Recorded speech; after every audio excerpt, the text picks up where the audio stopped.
So last year in college football, the biggest story in the entire sport wasn't Alabama, wasn't Georgia, wasn't even Michigan who won the national championship. It was definitely the Colorado Buffaloes, led by none other than Deion Sanders. And going next season, a ton of roster overhaul. You're bringing in Warren Sapp now as another assistant coach. I'm so excited to see this team play and see what happens. I don't think they'll be that good, but they're must watch for this next college football season.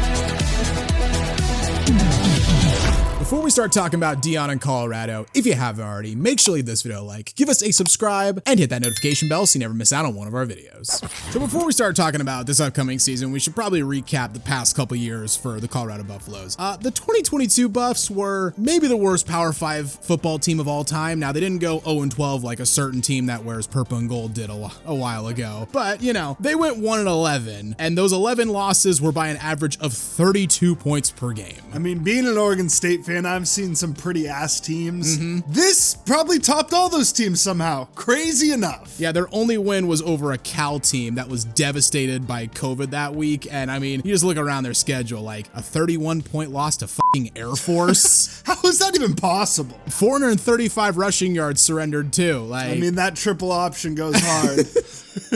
So yeah, terrible season, but in the 23 offseason, they hired Deion Sanders, who was coming off his second year at Jackson State, and they embarked on just a whirlwind offseason. They had 46 players leave the team in the transfer portal. They brought in 52 players. That included obviously his sons, Shiloh and Shedeur, and former 5-star Travis Hunter. There was that infamous video basically right after Deion took the job where he basically told a bunch of players on the Colorado team, like, y'all fuckers need to get out of here.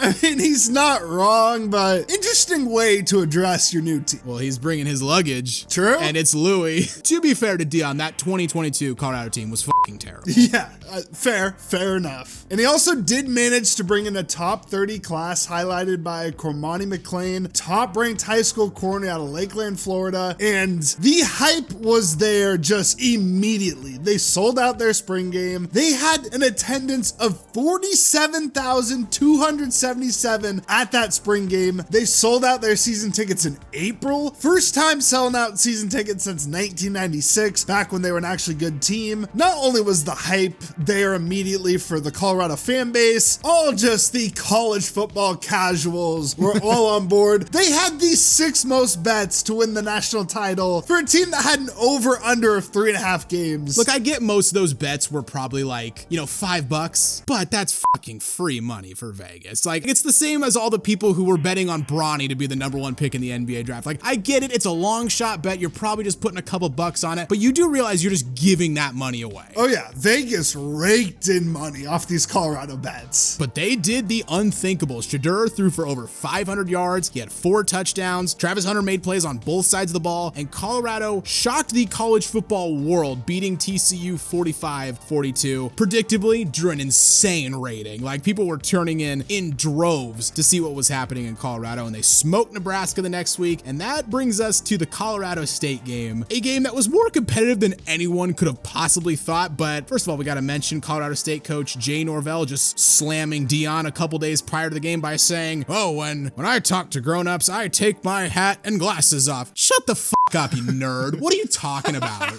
Dude was just trying too hard. Like, he knew the spotlight was on him, and he's like, you know what, I'm gonna have my moment here, have my quote.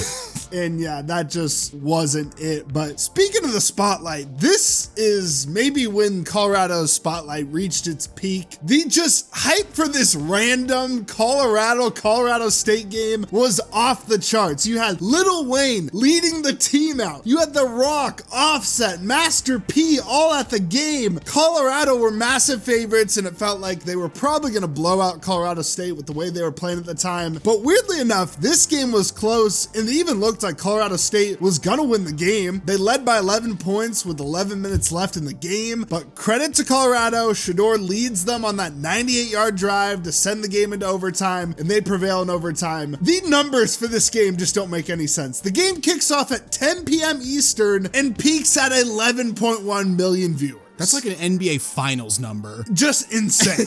This game didn't finish till 2:30 in the morning. I remember watching the entire thing. It was a spectacle. It was compelling television. If there was one big negative from this game, though, it was that the Buffs lost Travis Hunter to an injury on an obvious cheap shot by a Colorado State defender. Now, Travis Hunter and that defender have since made up, so it's all good, but, you know, that's a big loss for the Buffs. But outside of that, I mean, the hype level for Colorado after this game was insane. You couldn't miss it. I mean, Deion was profiled on 60 Minutes. Every sports talk show was talking about Colorado, and that brings them into their Pac-12 opener on the road against 10th ranked Oregon. Now, if you don't mind, I might take over just a little Go bit. ahead. I've said it a couple times in various videos, but I am an Oregon fan. I went to Oregon. I graduated from Oregon. I went to this game with my parents as well as my aunt and uncle, who, by the way, were both Colorado fans. So nice little family rivalry right there. But coming into this game, Oregon had looked fine on the season. I mean, we hammered Portland State and Hawaii, and we had a tough one on the road against Texas Tech. And with Colorado coming off one of the wins of the year, I mean, there was a lot of talk. And I'll be honest, this was kind of the year Colorado started to get on my nerves a little bit. Not because of anything that Deion or Shedeur were doing, but because of just all the fucking drive-by casuals who don't know the difference between their ass in a hole in the ground when it comes to college football, who are just talking and talking and talking. Like, quick anecdote, we have a friend who's a huge Deion fan who bet me $20 straight up Colorado would win this game. I offered him the spread because that's how confident I was, and he was like, no, straight up. I was like, cool, pleasure doing business with you.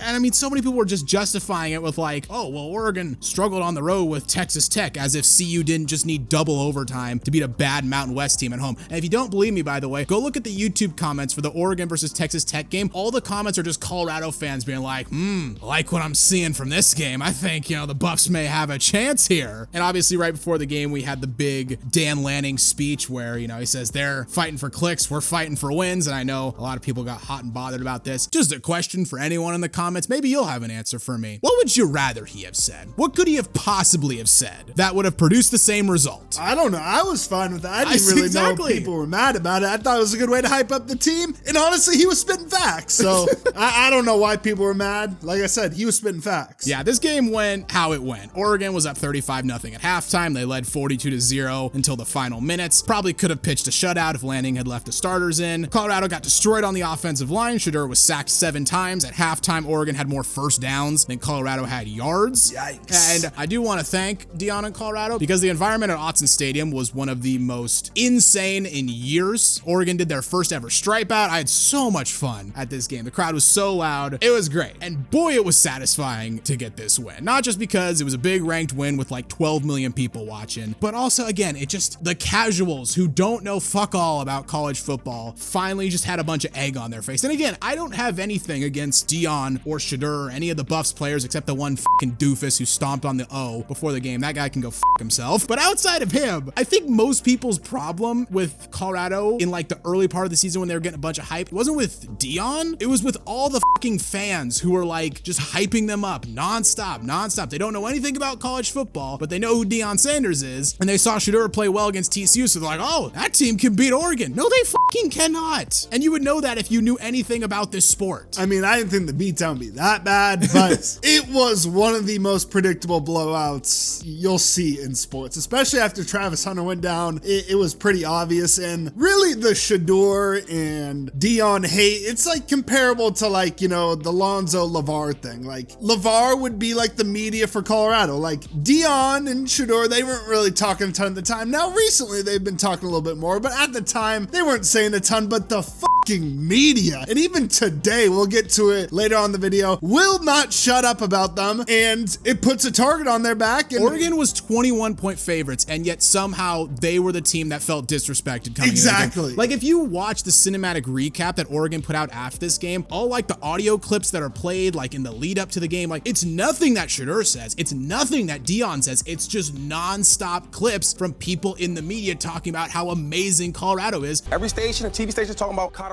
Colorado. Buffalo. We're talking about Colorado. The most amazing story of the year in sports history. Because they beat, let's be honest here, they beat 3 tomato cans. TCU finished under 500. Nebraska hasn't made a bowl game since we were in high school. And Colorado State's a Mountain West team. There was no reason to think that they could beat Oregon after beating those 3 teams. Enough about the Oregon game, though. They had another big game the following week against USC. USC jumps out to this crazy lead, 34-7. Caleb Williams is just throwing the ball all over the place, picking apart their defense. Colorado does fight back. They get as close to 7, but just didn't get the ball back, and they come up short. But still, though, you beat Arizona State the next week. You're 4-2, and then you're up 29-0 against Stanford. Done deal, set, game over. But no, you somehow took a 29-point lead. I gotta admit, this game was just hilarious. Oh, I remember watching this game live. I was editing something. Second half, it was systematic what Stanford was doing. They were just throwing slant patterns to Alec Iomanner, who had the game of his life, had the catch of the year in this game, and Stanford, a team that lost at home a couple weeks prior to an FCS team, Sacramento State, and not even a good FCS team. They go on the road, come back from 29 down, score 46 points in the second half, and beat Colorado. Largest blown lead in Colorado football history. And really, you could argue from that point on, the entire season fell apart for Colorado. They finished 4-8. Now, in fairness to them, their last 5 games of the season was against really tough competition. UCLA, Oregon State, Arizona, Wazoo, and Utah. First of all, 4 of them won 8+ games, and they were competitive in all those games except for the Wazoo game. But there was just a whole bunch of other turmoil, like offensive coordinator Sean Lewis getting demoted midseason and the offense immediately regressing, Shedeur getting injured against Wazoo and not being able to finish the season. So after that loss to Utah, they finished the season 4-8. Look, again, considering they were 1-11 the year prior and completely irrelevant, completely non-competitive, they go up to 4-8, and they were competitive in a lot of these games against some pretty good teams. But they started 3-0. You need only 3 more wins from your remaining 9 to just get a bowl game, and you go 1-8 the rest of the year. It's not a total failure, but I think it definitely was a disappointment. Awful finish. I completely agree. The one thing I do want to say, if Colorado hypothetically hired some other just random ass assistant from somewhere else, they're not winning 4 games. Probably not. They're winning like 2 or 3. I mean, it's still an improvement. They won 1 game the previous year. They won 4 games the next year. I still think, honestly, it's still a success, but given the start to the season, just the overhype, at that point, it's a disappointment. But I do want to give Deion that. Yeah. If it's any other coach, they're probably not even winning 4 games. He at least somewhat turned around the program. Yeah. You know, we'll see what he does in following years, but still an improvement, even if it's a 3-game improvement. No, yeah, I totally agree. But what ruined the season for Colorado and why people feel it's a disappointment is because after 3 games, again, the media and fans got way ahead of themselves. Like, what should have happened after the first 3 games, it should have been, okay, this team's no longer complete and utter dog shit. Can they make a bowl game? Right. Really? Can they go 6-6? Because the rest of their schedule after Colorado State was brutal. That's the new expectation. Instead, it was, oh, there's only one team in the country that's got 2 Heisman candidates, and it's Colorado. Oh, if they beat Oregon. I remember seeing on Fox Sports, LaShawn McCoy, no joke, said, if Colorado beats Oregon, move over Nick Saban. Brother. Move over Kirby Smart. Move it. Dabo Sweeney, get the fuck out of here. If you can find a way to coach and do this thing, Nick Saban, move over. Move over, Nick Saban. Kirby Smalls. Ooh, smart. Whatever. Move over. I don't know his name, but I know downstairs name. Let's go.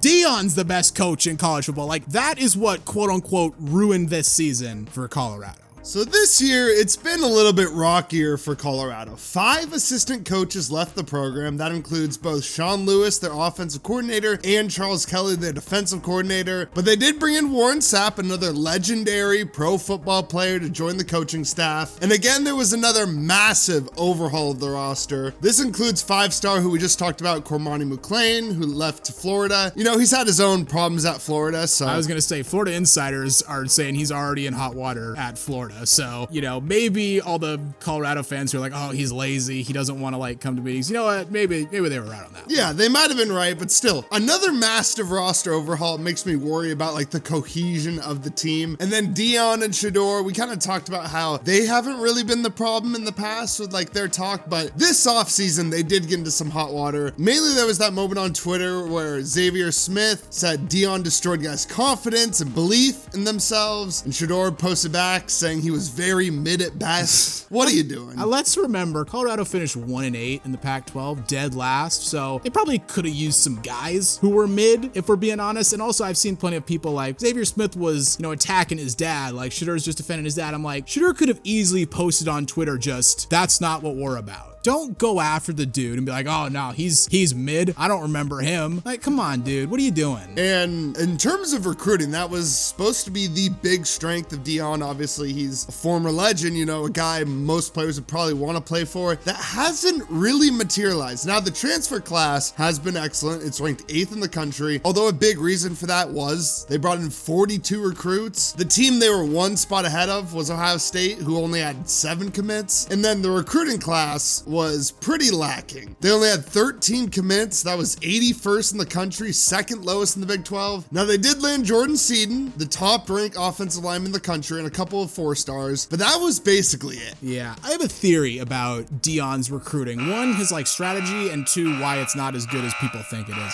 First, the strategy, I think he prioritizes one really highly rated recruit each cycle, maybe at the expense of the rest of the class. Because he's gotten Travis Hunter, he's gotten Cormani McClain, he's gotten Jordan Seaton, but after those guys, if you look at their classes, they kind of fall off a cliff. There maybe is 1 or 2 other 4-stars there, but after those big 5-stars, the class isn't really that great. So I feel like maybe he's prioritizing the big names maybe at the expense of the rest of the class. And secondly, why his recruiting hasn't been as good. So many members of the media were making the argument oh, Deion's he's never going to lose a recruit. Because like you said, he's a legendary football player. Oh, who wouldn't want to go play for Deion Sanders? These kids probably idolized him growing up. Deion's last year in the NFL was 2005. So just mathematically, the kids he's recruiting are everyone in our class of LeBron or Kobe or Wade or Carmelo or Iverson, those kind of players. There weren't really any Jordan fans in our classes. And that's nothing against Mike. It's just kids tend to idolize the guys they watch growing up. And also, we got to mention, it's got nothing to do with Deion or Shedeur or Colorado at all. But how the hell are they ranked so high in NCAA 25? Marketing.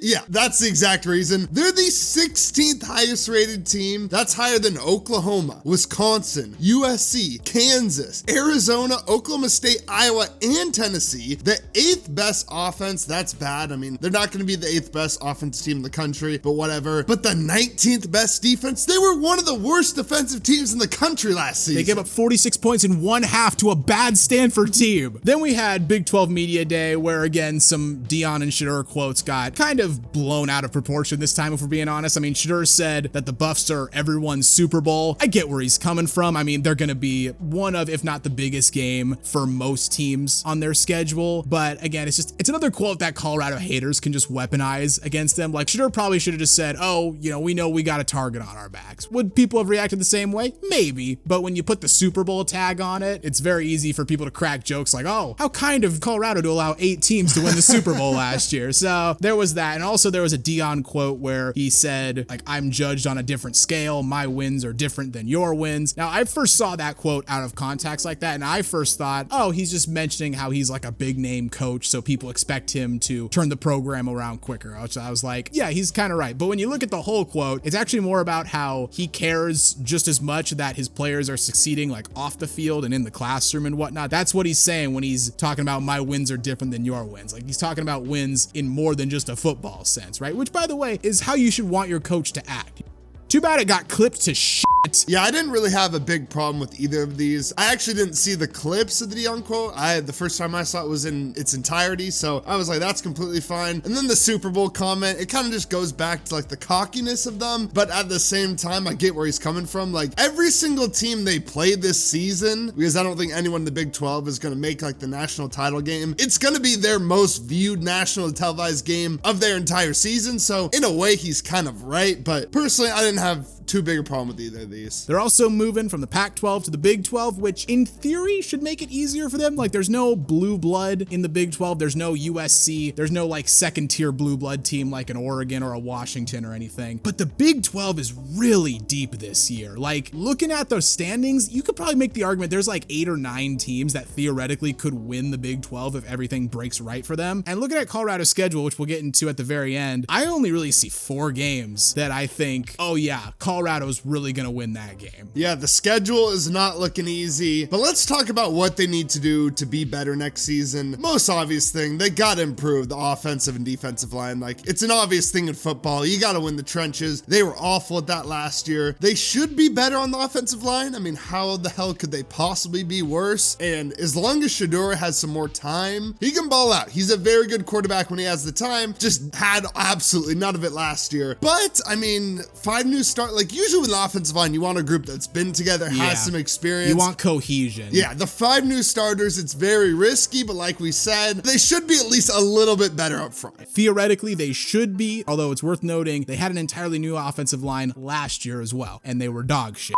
I think they're gonna be better. Are they gonna allow like single-digit sacks or anything? No, I still think they're gonna be pretty low down on the list for sacks given up. Second thing they gotta do is they gotta commit to running the ball at least a little bit. They were dead last in the entire FBS in rushing yards last year, and I know people will say that's a product of their bad offensive line. That's true, but you have to have some diversity in your offense, because if not, number one, the defense can just key in on the pass and focus on stopping that, and number two, if Shedeur has to throw the ball 45 times a game, that exposes him to a lot of potential hits, and we saw how that went last year. He couldn't even finish the season because he took so many hits. And the last thing is they have to be more disciplined in all assets of the game. They were second worst in the country in penalties per game. They had 8.9 penalties a game. That's a full penalty more than Pitt and UMass, who were tied for third, and weirdly enough, a full penalty behind New Mexico, who was the worst in the country. The f***'s going on with New Mexico? I don't know. And like, you don't have to look far to see when penalties cost them this season, like the Stanford game. Start of the fourth quarter. They're still up 10. Stanford's got the ball, but they're at 3rd and 22, and Colorado stops them. They sack them, so at this point, Stanford's either gonna have to punt it back to Colorado, or they're gonna have to try like a 50-yard field goal, except they got a free first down because Travis Hunter just shoved a Cardinal wide receiver and got an unnecessary roughness penalty. And a couple plays later, Stanford scores a touchdown. If that penalty doesn't happen, Colorado probably wins that game. And then at that point, you're only 1 win away from bowl eligibility. Yeah, and that's a coaching thing. I mean, we all know penalties just come down to coaching, so that's on Deion to kind of shore those things up. Finally, how do you think the Buffs are going to do this year? Let's get the win prediction. Are they winning 4 games again? Are they going to make a bowl game? Let's hear it. Their schedule is so tough because they could go 4-8 again. That would be so funny if they did. It would be hilarious if they did. Likewise, I think they could go 8-4, 9-3. I'm going to say they go 6-6. I think they'll upset one of Kansas State, Arizona, or Kansas. I think Oklahoma State and Utah are definitive losses. I think they'll drop a weird one to Texas Tech in like that desert voodoo. So I'll give them North Dakota State, Colorado State, Baylor, UCF, Cincinnati, and then either Kansas State or Arizona. But I think they go 6-6, and some lowly like Idaho Potato Bowl gets the biggest payout they've ever had. I'm gonna go 5-7. I want to say 4-8 because it'd be hilarious, but I think they'll be a little bit better. I'll say North Dakota State, they get the win there, Colorado State, Baylor, and Cincinnati, and then they win another game somewhere. Maybe, yeah, Texas Tech or UCF. But I don't know. This schedule is tough as hell. Like, you got a lot of teams in the Big 12 that'll be ranked. Like we said in the beginning, there's not like Ohio State, Georgia they have to play, but they're gonna have to play a lot of like top 15, top 20 teams. So I'm gonna give them 5 wins, a 1-game improvement. I gotta say, I'm hoping for 4 wins again. I'm a hater. You're preying on their downfall. I am. It would just be so funny either way, but I'll give them 5 wins this season. That's the video, guys. How many wins do you think Colorado gets in this upcoming year? I'd love to hear what you have to say in the comments down below. If you enjoyed the video, consider leaving it a like, as it really does help us out. And while you're here, why not check out some of our other videos as well? And don't forget to subscribe to Synthetic Sports.